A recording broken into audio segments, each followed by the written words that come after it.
Scan now. Meet Sovi, your new AI study buddy.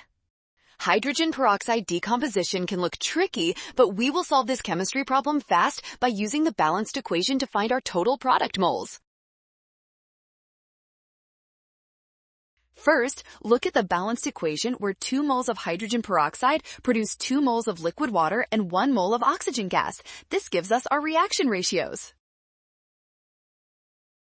Since 6 times 10 to the negative third moles of reactant are consumed, we produce that same amount of water plus half that amount of oxygen gas for the total.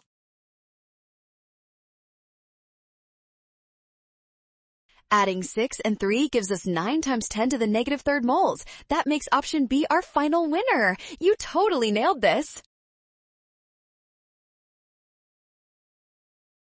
Well done! Scan the code to learn with Sovi. Avoid rushing and trust the given ratios to solve these stoichiometry problems correctly.